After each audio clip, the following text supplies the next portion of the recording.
Oh, hello! Welcome back to another Data Science in the News. I'm your host, Trent Steele. You caught me breaking a little bit of a mental sweat with my Britannica here. I will be your guide to the world of technology that is big data, virtual reality, machine learning, and artificial intelligence. So strap in, we're going to get started with the news. Boom. Our first story is on virtual reality and airplanes. If you think really hard, you'll notice that every form of transportation in the world has changed for the better in the last 50 years. Cars are safer and more comfortable, cruise ships are bigger and offer more amusements. The only traveling experience that has consistently gotten worse is air travel.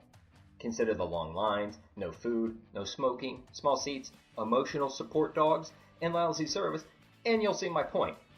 But is there anything that can be done? Sounds like a job for virtual reality.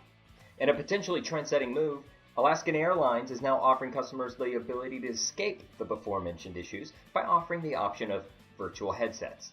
These devices would take the place of in-cabin movies and provide consumers the ability to withdraw from their surroundings into a place that isn't quite so cramped, noisy, and full of screaming kids. The hope is that customers will feel that they are in a better flying experience and forget they're on an airplane. As an example, Alaskan Airlines is offering customers the option of watching a Broadway show during their flight.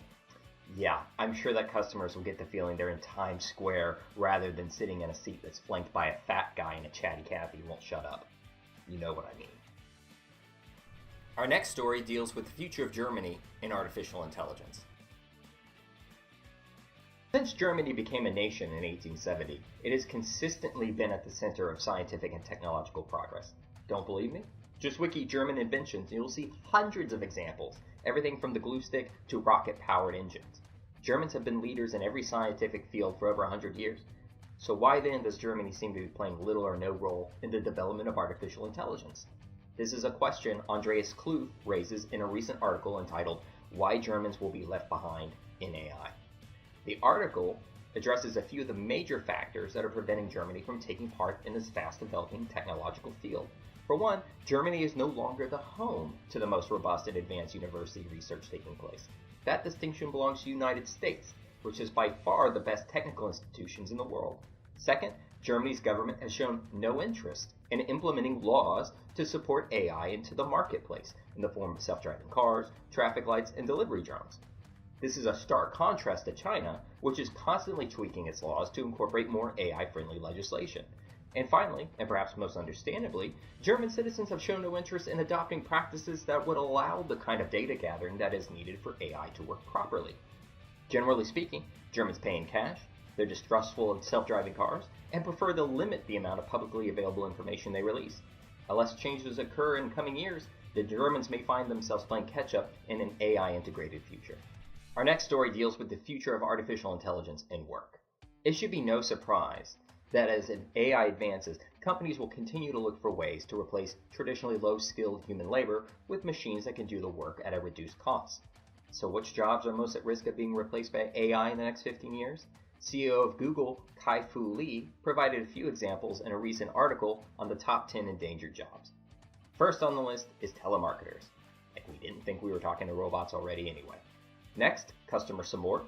And since most customer support workers follow a script, that should be a pretty smooth transition. Next, we have fast food workers.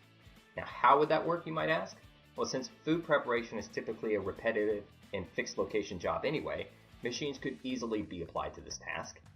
Plus, we wouldn't have to worry about them spitting in our food. Next, we have cashiers/bank tellers. And we've already seen the adoption of this technology at self-checkout grocery stores and supermarkets. It's reasonable to see this continue to grow into the indefinite future.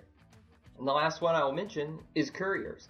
As self-driving vehicles and drones advance, more and more companies will integrate them into their e-market strategy and eventually replace human-driven delivery services with self-driving mini vehicles, trucks, mobile robots, and such. For a full list of the jobs mentioned, click the link to the article below. However, the message is clear. AI will increasingly take over jobs where human interaction is minimal, which means that people that are currently filling these roles may want to start looking for alternative careers where communication and personal interface are necessary. Our next story deals with AI in the military. As naval historian Samuel Eliot Morison said, No modern war has been won without preponderant sea power. With this in mind, the United States Navy recently held a Hack the Machine event where more than 500 hackers competed with each other to tackle some potential future scenarios facing a more digital naval force. This included blocking outside attempts to interfere with the ship's onboard computer system, using satellite information to prevent ship collision, and establishing a floating tactical network in case of wartime emergencies. This event is part of a bigger strategy of the Navy to incorporate more software development in the areas of cybersecurity, artificial intelligence, and advanced operations to unique challenges facing surface and below surface vessels. The strategy also includes the delivery of deep ocean GPS systems and also the deployment of autonomous drones for sub-hunting missions.